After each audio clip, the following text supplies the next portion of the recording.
beberapa hari, berapa bulan kemudian. Langsung dihitung aja manfaat mudaratnya ini. Kalau ini beras tidak kasih ke orang kampung ini, anaknya mati nih. Anak kita belum, masih ada 1 kaleng. Soal nanti 1 kaleng habis, kita cari masih ada waktu. Nah ini yang bapak saya pikir walaupun ibu saya nangis, saya belain bapak saya pikir bapak saya benar juga nih ya. Tapi saya nggak berani ngomong, ini nggak tahu ilmu filsafat apa enggak, nanti tambah parah ibu saya. Saya nggak berani ngomong, nah ini benar ini benar, toh masih 1 kaleng. Nah pernah kejadian menarik juga, saya cuma kasih contoh, saya nggak tahu nih dididik gimana, tapi saya ikut bapak saya sampai hari ini seperti ini. Yang menarik, saya keluar kota. Kami itu kalau keluar kota itu hampir 90 km. Dan lewatin kampung sepi. Kami bawa mobil, dulu nggak ada ATPM, agen tunggal pemegang merek. Pakai mobil itu sampai mogok baru kita ganti. Jadi ban kipas pun kita nggak tahu kapan gantinya. Tengah jalan putus, tiba-tiba temperatur naik, kata sopir, ban kipas putus pak. Ya sudah berhenti, gimana caranya? Pinjem motor pak, ke kota beli. Nah akhirnya jalan ketemu kampung paling ujung. Begitu saya masuk ketok pintu, si kakek-kakek keluar. Begitu lihat saya langsung bilang, pergi sana. Kaget saya. Kenapa? Ini mantan ketua P3. Namanya Haji Razak Ali. Dan di DPRD. Pasti kamu orang Golkar katanya. Begitu lihat muka kita kan, pasti orang Golkar katanya. Tidak bisa. Saya bilang kita mau sewa motor deh, mobil saya mogok, nggak bisa keluar dari rumah saya katanya. Pasti orang Golkar, udah mulai pikun dia. Oke, keluar kamu katanya. Waduh, saya kan stres juga. Terus saya bilang, kek, saya dari Gantung kek, Gantung tuh Laskar Pelangi, di mau Tanjung Pandan dari timur. Ini saya dari Gantung kek, jauh gimana mau pulang? Gantung. Yang paling terkenal di Gantung ya bapak saya zaman itu. Anak siapa kamu katanya? Saya bilang anak Kim Nam. Hah? Anak kita, kenapa nggak bilang? Ayo masuk. Terus motor dia kasih sopir, saya pergi, dia keluarin durian buat saya.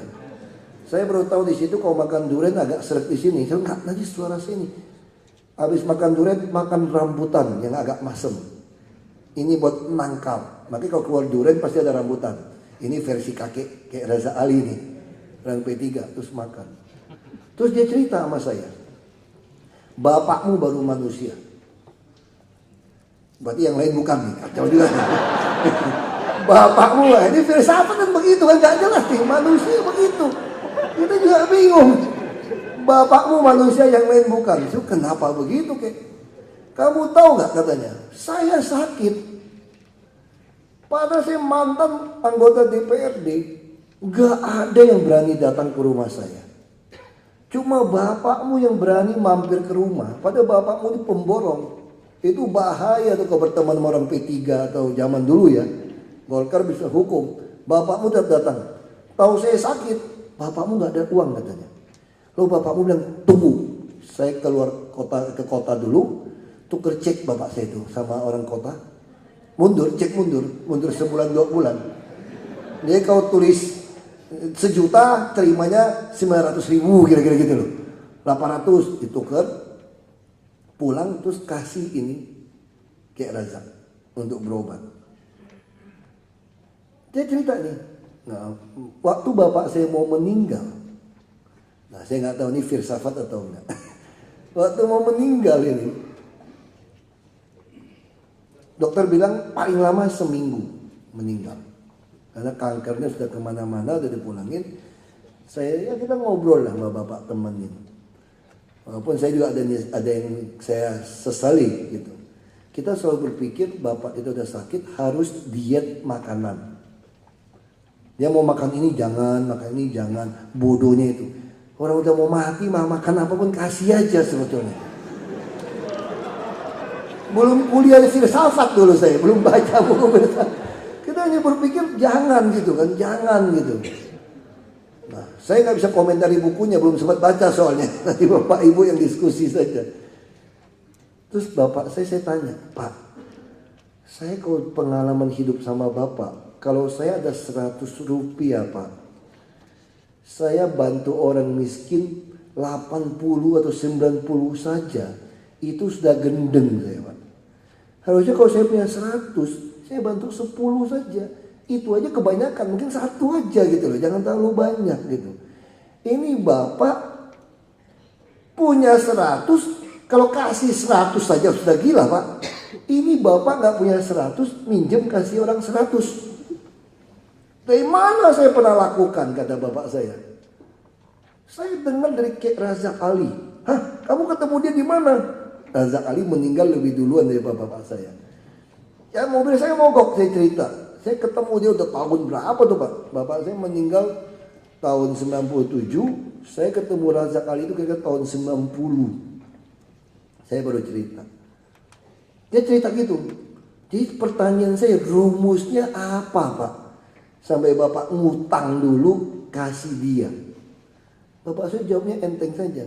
Kalau Kek Razak Ali yang ngutang, dia udah mau mati kagak bisa bayar.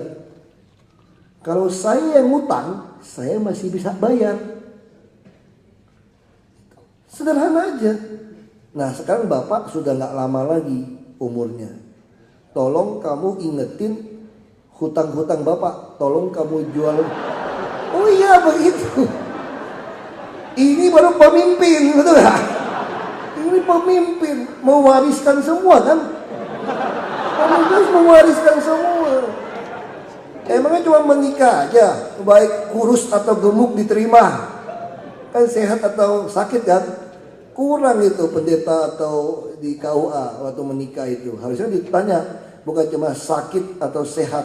Harusnya ditanya, baik dalam keadaan gemuk maupun kurus. Kan tren sekarang kan gemuk dan kurus kalau bicara suami istri gitu kan. Jadi bapak saya itu sederhana saja. Dia bilang tolong kamu jual aset-aset saya yang ada, kamu bayar hutang-hutang itu. Lalu yang hutang sama bapak gimana? Ya sudahlah, kalau dia nggak mau bayar biarin saja. Kalau dia ingat, kalau nggak ingat ya sudah. Terus saya tanya bapak saya, bapak mau nggak umur lebih panjang lagi? Siapa tahu kita minta doa. Kan kita percaya ada mukjizat sungguh nyata kira-kira gitu kan. Jadi siapa tahu bapak saya umurnya lebih panjang kan. Mau nggak bapak? Bapak saya bilang enggak, cukup. Saya lihat kamu sudah seperti lihat saya sendiri. Hanya bedanya kamu sudah sekolah tinggi. Dan kamu kenal Tuhan dengan baik. Kalau bapak seumur kamu, bapak nih koboi katanya. Jadi bapak waktu lihat kamu tuh udah seperti masa muda bapak yang hilang itu kembali lagi. Gak boleh cucu Pak, kan belum lihat cucu gitu kan. Maksudnya menikahnya buru-buru, agak sedikit maksa istri saya gitu untuk menikah. Karena bapak saya mau meninggal kan. Ya kita kan masih paksa. Jadi kalau yang muda-muda jangan tanya sama cewek mau jadi pacar saya enggak. Itu filsafatnya kurang kena. Jadi pertanyaannya masih lebih dalam. Mau jadi istri saya tidak? Kayaknya masih lebih dalam. Biar dia mikir gitu loh. Supaya lebih dalam gitu kan. Padahal maksudnya mau jadi pacar saya apa tidak gitu kan. Biar lebih serius gitu kan. Itu trik gitu. Jadi bapak saya mengatakan cukup. Dia bilang cukup. Nah sampai kita tanya, bapak yakin gak masuk ke surga? Ini filsafatnya bisa berdebat kita kalau soal ngomong ini. Bapak saya diam nih sebentar. Tadi dia udah mau meninggal, udah oke dia katanya ini. Kira-kira gitu kan. Tapi waktu saya tanya, bapak yakin gak masuk ke surga? Dia diam. Lalu saya ngomong lagi. Kenapa Pak? Karena bapak saya itu tadi bilang, kamu lebih ngerti tentang konsep Tuhan daripada saya. Itu saya jelaskan. Dan saya kan imannya Kristen, bapak saya Kristen. Saya juga nggak tahu Pak, benar nggak benar, tapi itu yang kita percayain. Dosa bapak yang dulu, sekarang bapak akan datang udah diampunin. Di kayu salib dibayar oleh darah Yesus. Di sana Yesus yang jemput bapak. Saya nggak tahu benar apa enggak juga. Itu Alkitab yang bilang. Nah, kira-kira begitu dong. Itu kata Alkitab kan. Dan kita imanin ini, ya ini kita percaya. Ah, bapak saya, dia percaya tuh, dia senyum-senyum dia. Waktu meninggalnya, ya masuk rumah sakit, dia bilang mau pulang. Bapak saya, kau bisa meninggalnya di Belitung saja, nggak usah di sini. Tapi kita tetap masih ngerasa, jangan kau Belitung tiba-tiba sakit agak parah, nggak ada yang nolong. Padahal udah jelas dokter sini udah balikin kan. Nah harusnya tuh dikasih makan apa saja dan dia pulang ke Belitung saja, meninggal di sana, bukan dikirim pakai. Kita harus bisa bedakan. Tapi orang-orang kalau nggak ngerti ya, anak-anak juga bisa diajarin ekstrim loh kalau ngajarinnya nggak benar. Nah kalau kita baca benar, kita bisa jadi baik. Nah itu yang paling penting. Nah terakhir juga sebelum ini, lihat nggak lambang burung Garuda Pancasila kita? Ya, nih. Mirip nggak sama burung elang Amerika? Mirip-mirip sebetulnya. Lihat kirinya mirip. Waktu saya ditanya sama mereka, saya bilang gini, orang Amerika kurang gentleman menyatakan sesuatu daripada bangsa pendiri bangsa Indonesia. Dan kenapa? Lihat itu, pita Bhinneka Tunggal Ika saya bilang. Kalau Amerika dia gunakan bahasa Latin, e pluribus unum. Bhinneka Tunggal Ika juga, ini bahasa Sanskerta. Cuma yang Amerika pitanya itu digigit sama paruh burung elangnya. Artinya apa? Kalau burung elangnya mau makan gimana? Dilepas dong pitanya, mau makan. Buka mulut kan? Masih patok gitu kan. Jadi kamu masih pragmatis, pengen makan dilepas. Kalau bangsa kami gak bisa pegang.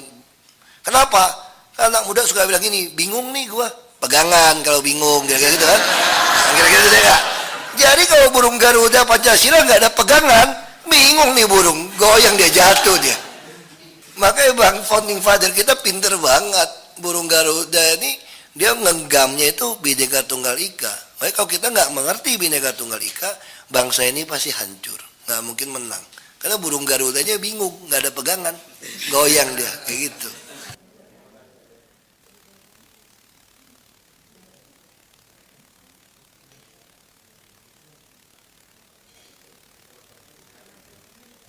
Ngomong, saya di DPR RI 2,5 tahun soalnya, sama tujuan DPR. Kesehatan Kidzania. Menurut Bapak, selain BPJS, program apakah yang Bapak rencanakan untuk meningkatkan kesehatan masyarakat?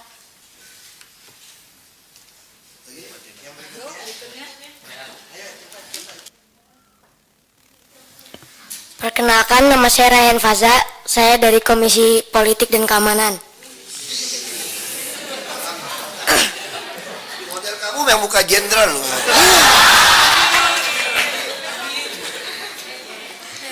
Bagaimana cara Bapak mengatasi gangguan keamanan di Jakarta yang ditimbulkan oleh para pelajar, seperti tawuran dan geng motor? Rayhan Faza. Siapa lagi? Sosial.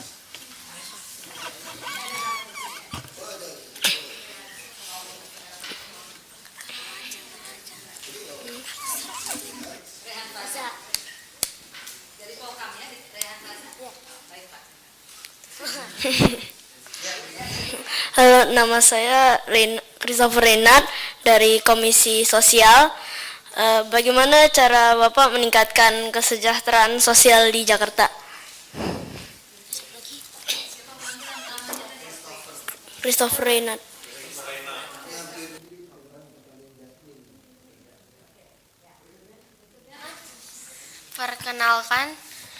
Perkenalkan, nama saya Sharon Zeleger dari Komisi Ekonomi Kidzania. Apa yang paling menguntungkan bagi Bapak menjadi wakil rakyat?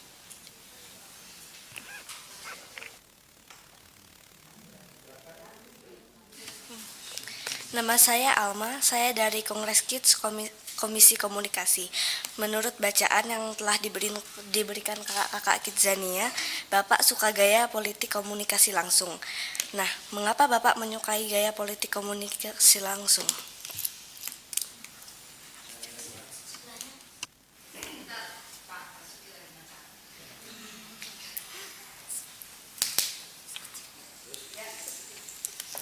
Nama saya Aisyah Sahida Razani. Saya dari Komisi Pendidikan Kidzania Kongres 2014-2016. Menurut Bapak, bagaimana Bapak Basuki meningkatkan program pendidikan di Jakarta?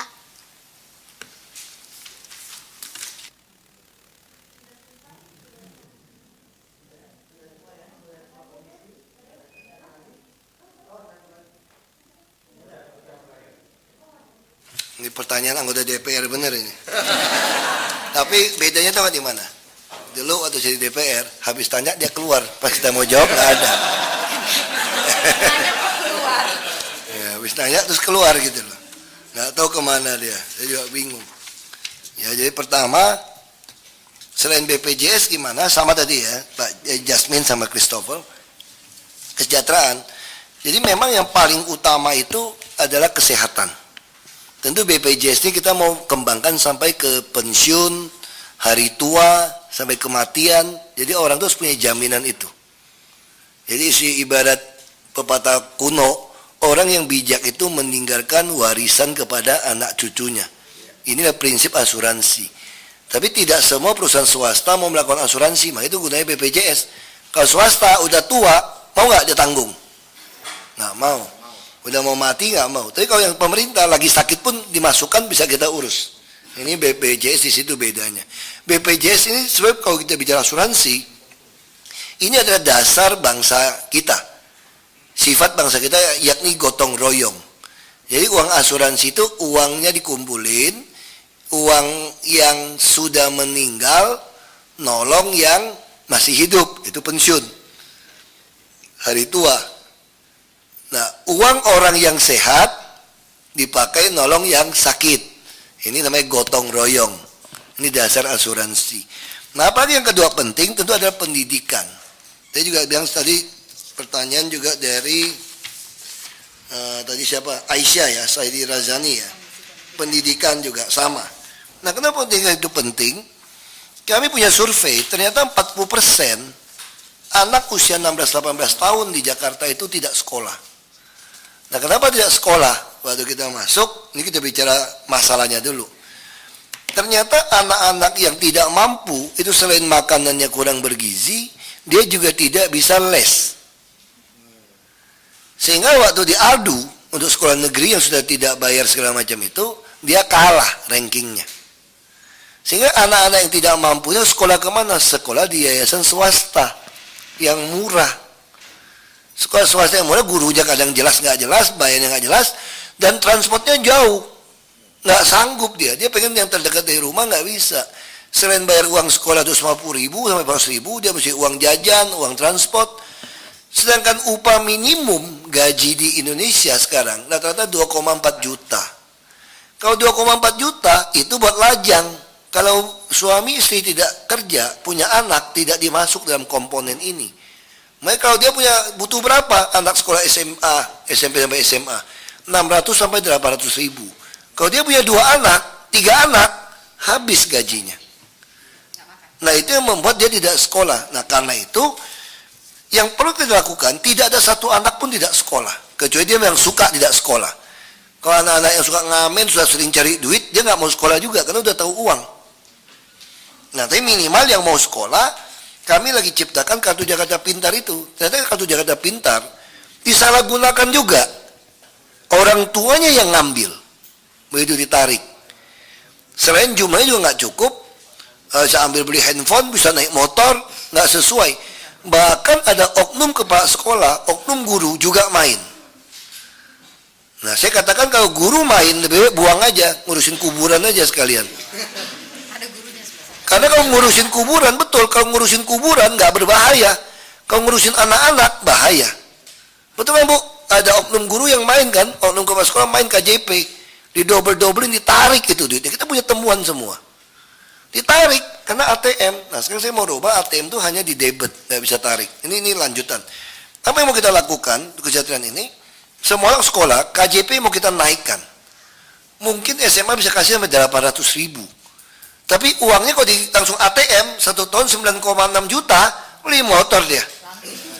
Jadi ATM-nya tuh nggak bisa ditarik cash. Dia hanya bisa bayar debit. Beli buku, bayar sekolah, semua debit. Nanti jajan sekolah pun harus debit. Naik bus pun di tap pakai e-money. Nah, dia paling maksimal bisa tarik 50.000 seminggu. Kalau bisa ditarik. Kalau nanti kalau udah semua transport semua, dia nggak bisa tarik cash. Hanya tarik cash kecil sekali. Kalau uangnya lebih gimana? Ngendap tabungan buat dia. Ini yang kita mau lakukan, program seperti itu. Nah, lalu orang tuanya bagaimana? Rumah juga masalah di Jakarta. Belajar sama rumahnya ada hubungannya nih. Selain itu, kita juga menyediakan melatih PKL untuk usaha kecil menengah. Ya kita siapin tempat semacam inkubator, dia masuk, kalau dia udah kaya dia pergi kasih orang lain lagi.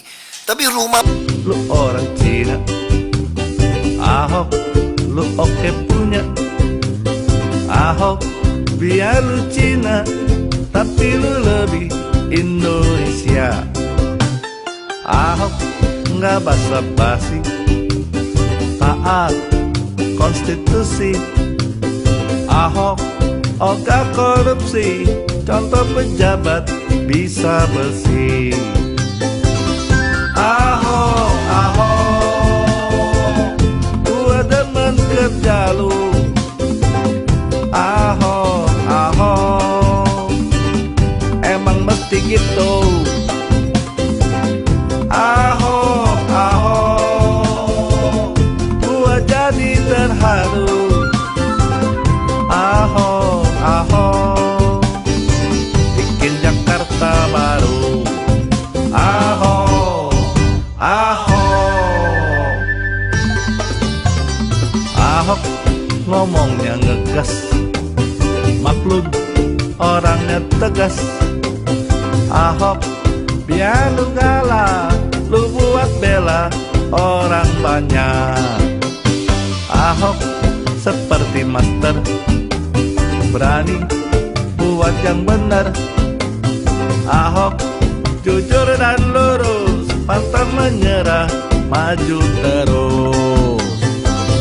Ahok, Ahok, gua demen kerja lu. Ahok, Ahok, emang mesti gitu.